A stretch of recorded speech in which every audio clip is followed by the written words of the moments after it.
Imana yankuye kure. God has brought me from far. Nkura mu bihaye Imana ndi umubikira. And He brought me from community abizera Maria.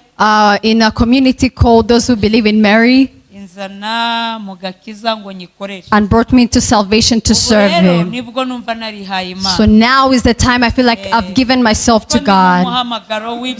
Because I have a calling of what God has spoken. Hallelujah.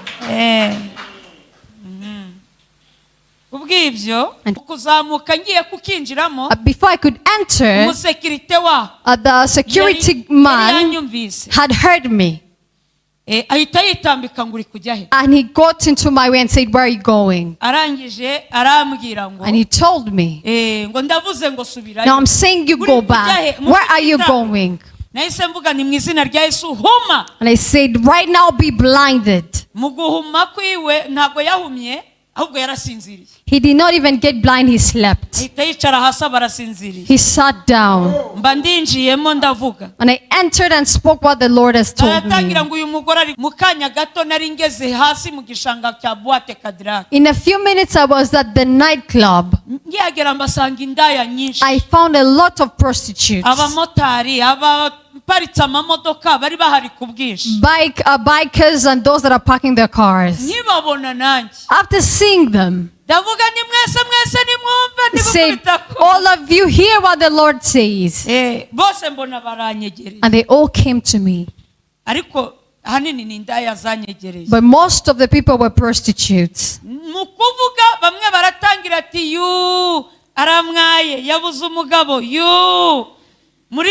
And after all that, they were all screaming at me, "You don't have no husband." And I couldn't be weakened or discouraged.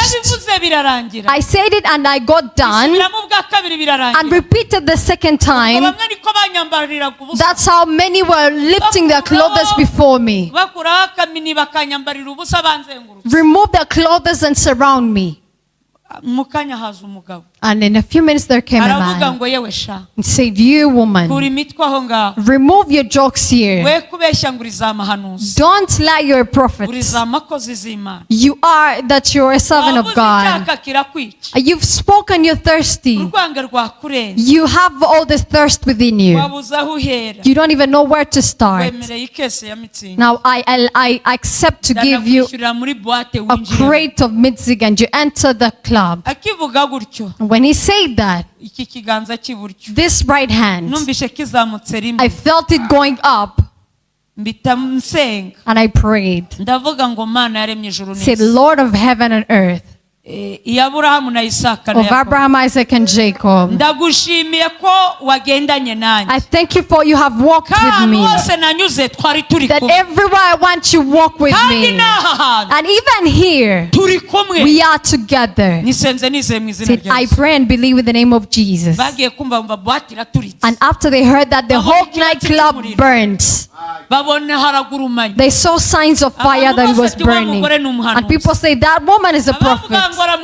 And others that were mocking me, that ubwo nari mpagaze hanze ndi kwinywera itabi numva Riziki aje yiruka ngo akindaya karashobotse ngo indiri y'indaya irahiye ubwo ni Kadirake ngo kandi Imana irayirimbuye ngo hazasigara nabuye rigeretse kuri na n'ubu nta nibuye rigeretse kuri abantu bahasi. Nta muntu ujya kusora Imana. Rebo destaya mando. Nta muntu ujya kusora Imana. Araza ati nawe mukozi w'Imana n'uyu nuwahe. Atumva ukuntu Imana imbwi ikimenyetso imodoka niyo wibye. Karabaye uyanzihe. Ati kindi nimba habaho umwana wahaze igiti birirwa bakubita niwo uyu munsi imodoka nihira barakwica. Nanga kumva. Ati kindi kimenyetso uriya muzungu wibye no kukwicara kwica ni iyi ni Imana. Ndangije ninjira modoka mfatira nyireba inyuma mbona ikirere cyose cya Kadirake cyabaye umukara.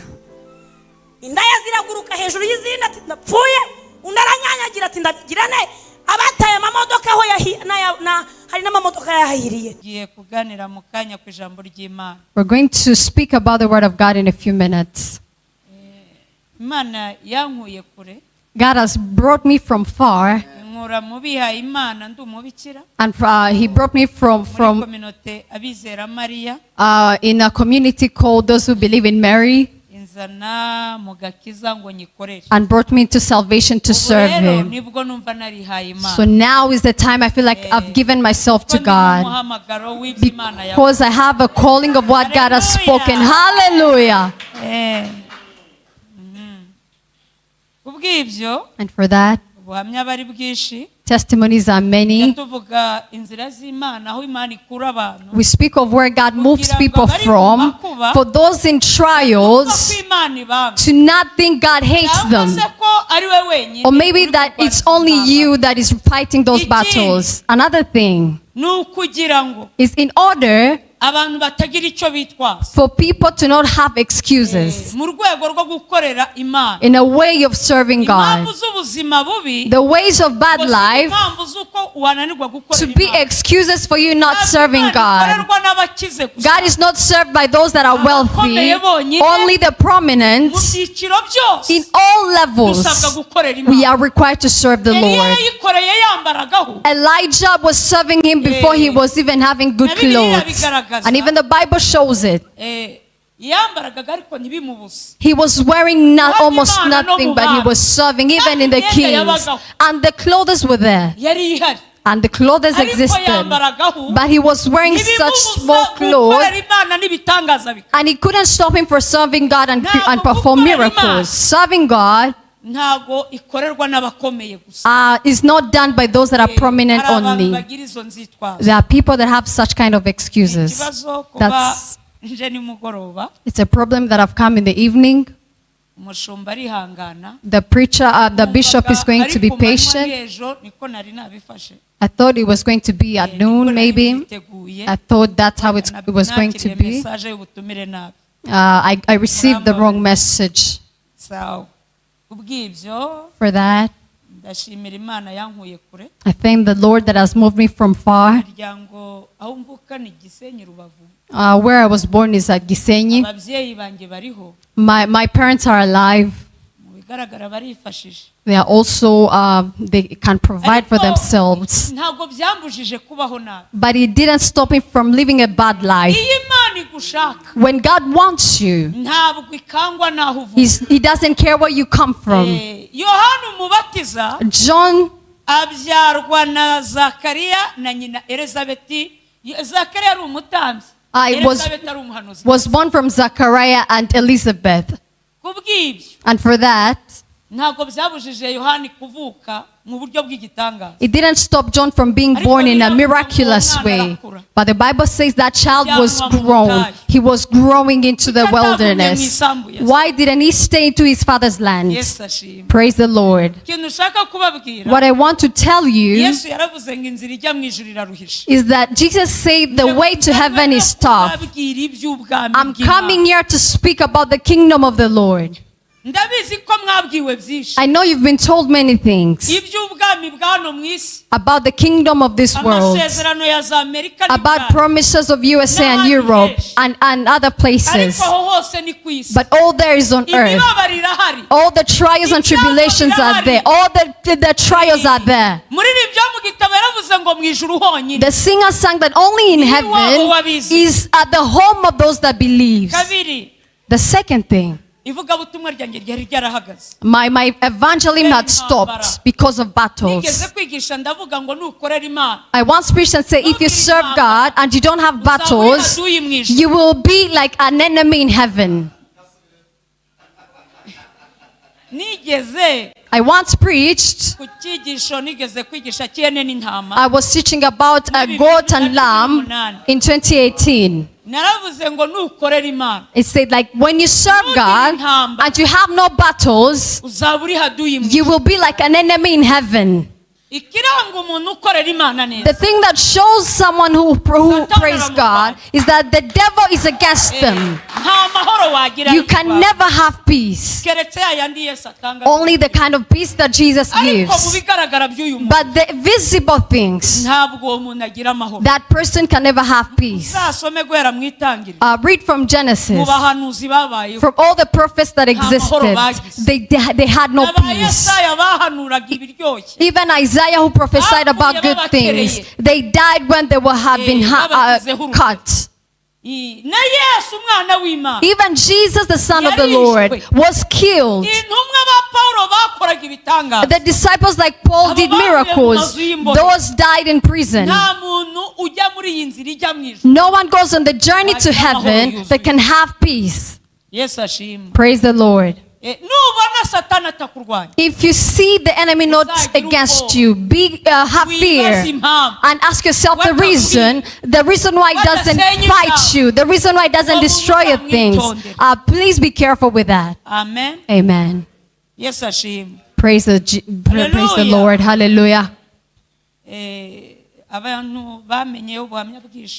People have known me about many testimonies. On a testimony about nightclubs.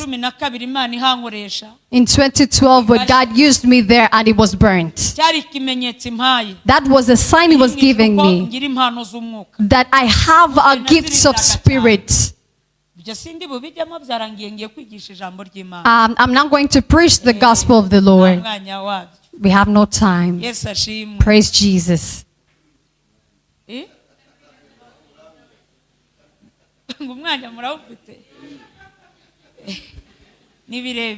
It's so long. I will try. But it's only that I'm going to speak. We are now going to enter into the word. Amen. Praise Jesus. After I got saved, I got baptized in 2009 in June, on the 20th at Nyarugenge. I got saved like this week and started evangelism the next week. God could take all my mind and I go preach. And whenever I could preach, they would say, "You've been doing this for long." And even when you preach, you speak of life words, but there's something missing. You miss anointing. Then in ADPR, many evangelists could not go to the pulpit without being filled. And even me, the things I prayed for, the first thing was about the Holy Spirit. I prayed for that request. And God could tell me, "I've given you that long ago, even when you were still young." I thought I didn't have it because I wasn't shaking like others. I heard I wasn't even being filled like and speak tongues. And for that,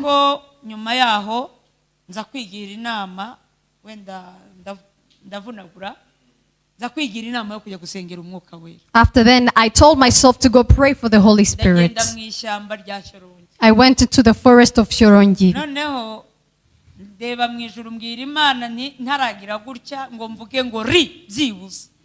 I looked up and said, before I even say "Ri," I looked up and said, "I won't go home. Maybe I would even die here." And then I prayed. From the first day to the 5th day, the request was the same, asking for the Holy Spirit. And then it rained at noon, and after the rain was over,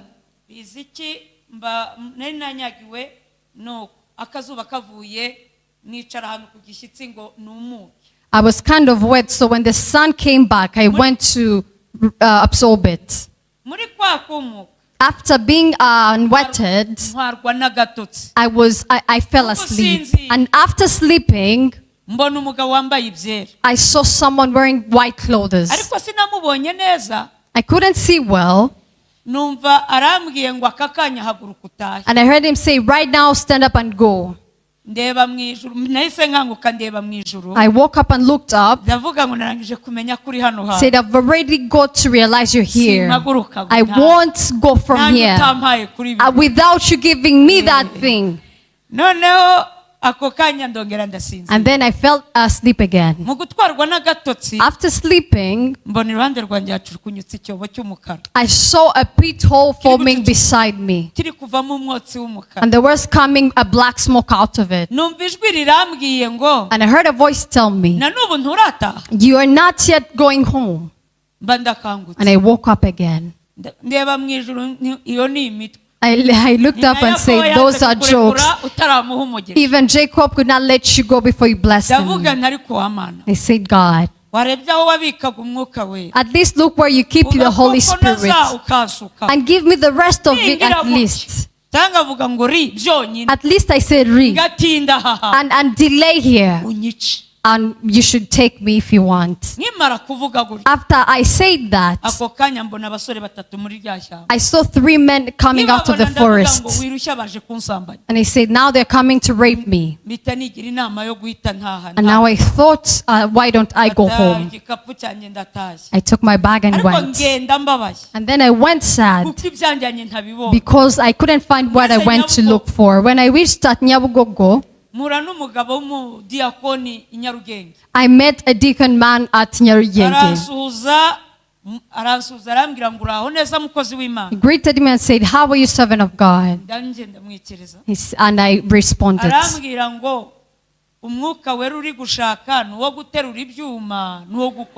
said, the kind of Holy Spirit is want is to lift big metal. He said, is there someone who's more powerful than you? He said, now you're mocking me. And I said, do you think I'm that powerful? And he told me, people who have good things don't know. He said, if I could get at least half of what you have. He said, you're only just mocking me. And I gave him a check and I went. And in those days, I went to preach at Katiru, at the Kanserege. And that was Friday. Then we had very good times. The servants of God that he had invited did not come, but only those he had invited. But the ones that came were those that have been living a bad life. But most of those that came were speaking in tongues. You see, they were filled. It was only me that wasn't being filled. And when the leader could see someone speaking in tongues, like, I give you an hour. And another that is dramatizing, I say, you'll do 1 hour and a half. And then he told me, you have 5 minutes. And that was me that came early that day. He said, you can't give a time to that is not filled when there are others. Me, I had no problem. They did what they had to. In the evening, they told me we have eaten. You can even use 2 minutes. Say, that's even too much. You can just greet and go. Then I stood up. They had a pastor that is so spiritually filled. And then I prayed. And after praying in a short prayer, The first person was baptized in the Holy Spirit. When I said hallelujah, another was baptized in spirit. I still remember the word I read that day. I read a part in the Proverbs, chapter 12, verse 3. Say, no one is strengthened by doing bad things, and the day of a righteous won't be moved. And after explaining that word, that's when I could see people be baptized in spirit. And the pastor asked, how much time did you give this person? He said, it's only 2 minutes. And the pastor said, go to her before she comes off. She was an old man. He said, I have never had this time since before and allow her to have as much time as she wants.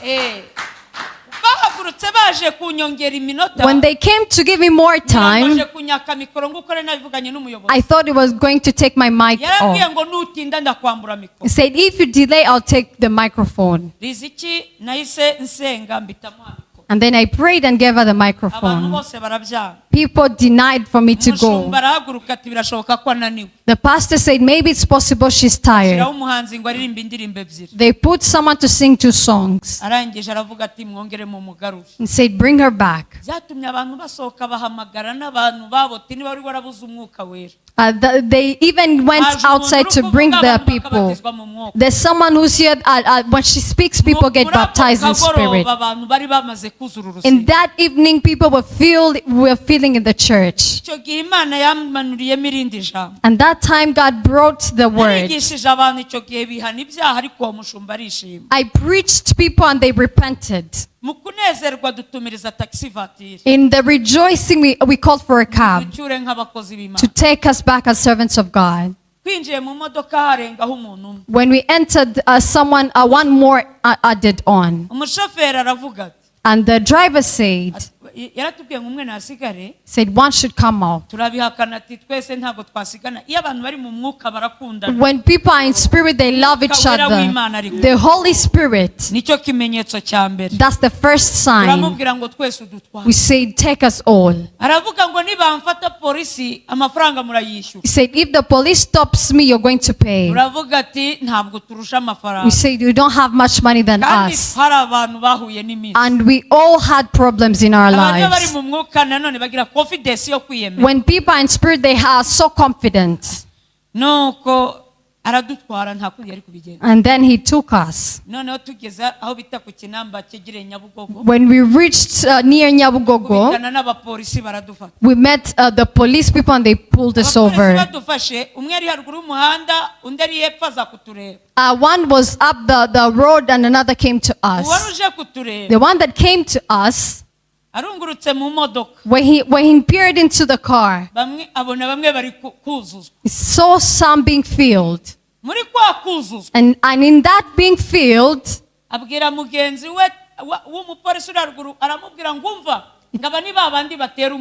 he told this fellow, these are the ones that can curse you. He told the driver, please go. And the driver said, what? Even the policeman knows you. Say, only you that is disrespecting us, others don't. We got more confident because of spirit. After reaching near the bus station, we came off. But we went when they were telling him of his sins. When we came off, we told him to come off too. He had also loved us. And we asked him to repent into salvation. And he accepted. We said bye to him. But he took me to my home exactly where I lived.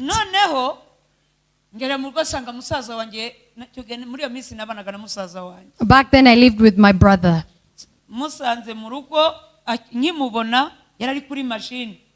When I found him on the laptop when I reached home, I got scared. And I took the cooker to the kitchen. And he called me. Said, come here. Said, right now go to sleep. I thought maybe he got so angry. Said, first forgive me.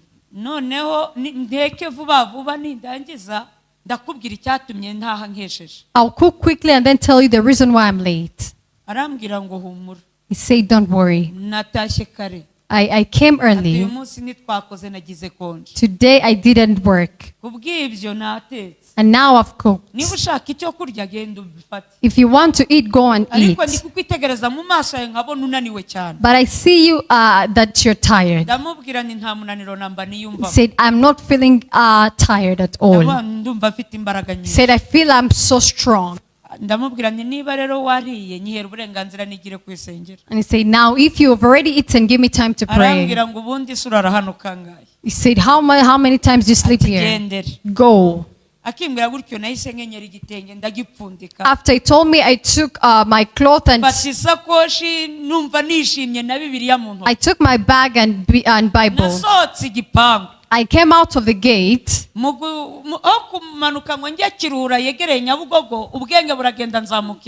Instead of going at Kiruhura, I went to Nyamirambo. And when I reached Nyamirambo, reaching there, I reached the first bar. And I couldn't take another step. I tried to move my foot to go, and I tried to go back and I couldn't. And then I looked the bar and entered. When I reached inside within me, I went to the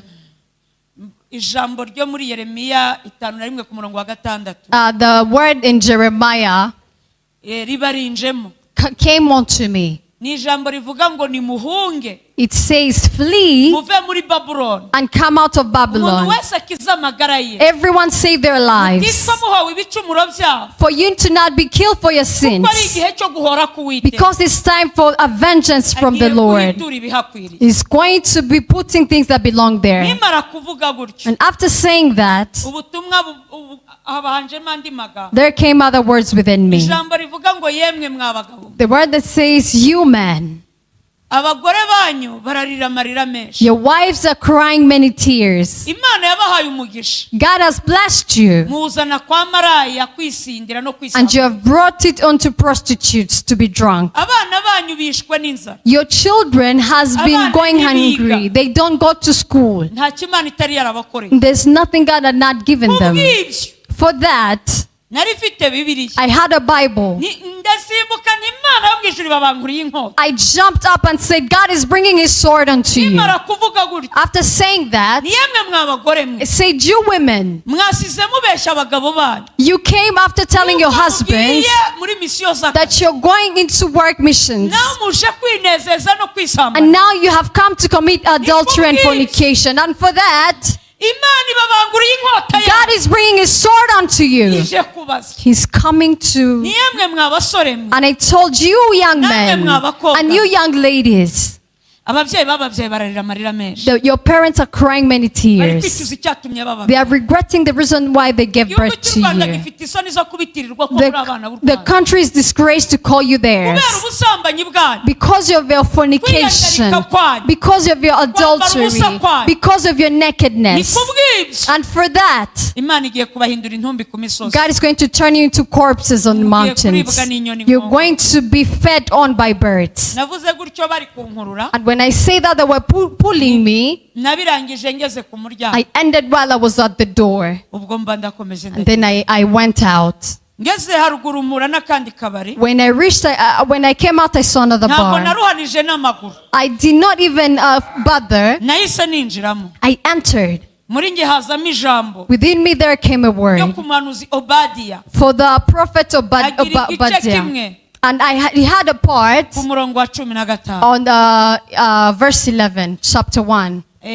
noneho haravuga ngo, and it says, ngo haravuga ngo dore umunsi w'Uwiteka uraje, the day of the Lord has reached, uziye amahanga yose, and it's coming for the whole uko nations. wagenje niko uzagenzwa, How you did is how you will be ibyo done. wakoze bigiye kugusubira ku What you did is going to come back to you. mu gihe navugaga gutyo, When I was speaking bwa that, butumwa burongera buraza bw'abagabo n'abagore, that message of men and women came back again. ubwo naho narangije bankurura nageze hanze, And I also ended while they had brought me to the buri kabari door. bigenda gutyo. Every bar things happen the same way. Nibuka nageze i Nyamirambo kuri tapi ruje, And I remember when I reached that Nyamirambo, noneho ngisohoka mu kabari, after coming out of the bar, akari hari haruguru there y'umuhanda, was another one on top of the road. mu kuzamuka ngiye kukinjiramo, Before I could enter, umusekirite wa the security man yanyumvise, had heard me. ahita yitambika ngo uri kujya he, And he got into my way and said, where are you going? arangije arambwira ngo, And he told me, ngo ndavuze ngo subirayo. now I'm saying you go back. Where are you going?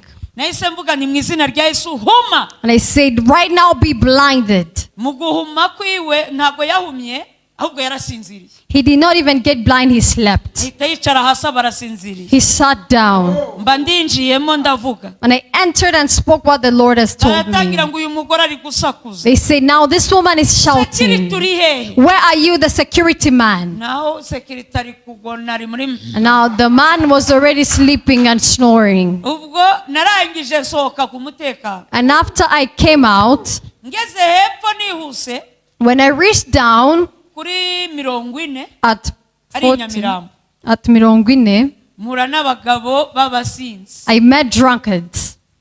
Bari abagabo bane bafite tuno tuyoga dutoya bita ni bari ngo Uganda warage gutyo. There were men that had these small alcoholic beverages. Noneho babagabo bambonye bari basinze, They were so drunk. baramamagara ati mukozi w'Imana, When they saw me, they called me, you servant of ati God. ngwino tukwereke n'ahandi hari akabari ugenda ubatubwire. Come and we show you another place that there are bars. Bantungira urutoki ninjiramo, And they showed me where the bar are. ariko sinari kuhamenya. And I couldn't know the place. Ari ameze nk'ahantu hinjira mu gakorodoro, It was a bar in a ariko corner. imbere harimo akabari kanini. But there was a very big bar within it. Ndavuga babaga bantegera ku murembo. I went and spoke and the men waited for me.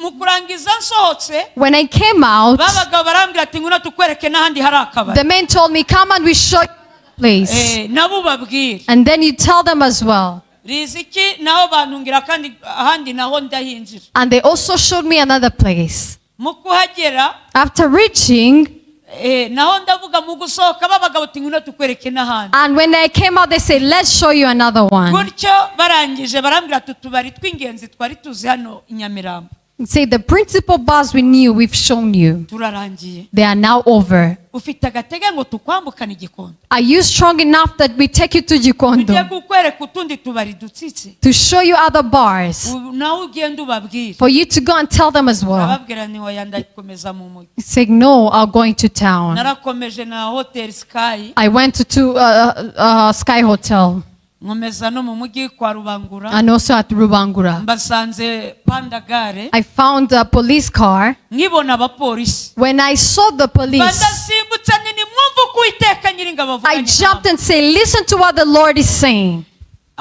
Mvuga ibyari binjemo. And I spoke what was within me. Ubutumwa bw'abapolisi nyine n'ubw'abapolisi. And the message of policemen are the Narangije same. kubabwira, After telling them, muri nge numva mbaye munini, numva ngize imbaraga. within me I felt so powerful and big. Navuye aho nihuta. After that, I got into hurry. Nyura rompwe na hariya Sainte Famille. I went to the roundabout to Sainte Famille. Mbahurira n'abasirikare bari kuri patrol. And I met the soldiers on patrol. Nkibabona mbandasimbutse nini mwumva uko Uwiteka Nyiringabo avuganye. When I saw them, I jumped and said, listen to what the Lord is saying. Babasirikare bambona barahagaze. And the soldiers stopped. Mu guhagarara, After stopping, muri nge hazamo amagambo n'abababwira atandukanye n'ay'abapolisi. within me there came words that are different from the ones I've spoken. Narangije kubabwira, After telling them, nuko ako kanya right then, Riziki ngiye kubona, I saw, mbaye munini cyane. Abasirikare bahise bakomeza. I felt so big and the soldiers kept on going. In me being big, I thought I could kick a towel. I could even destroy a car.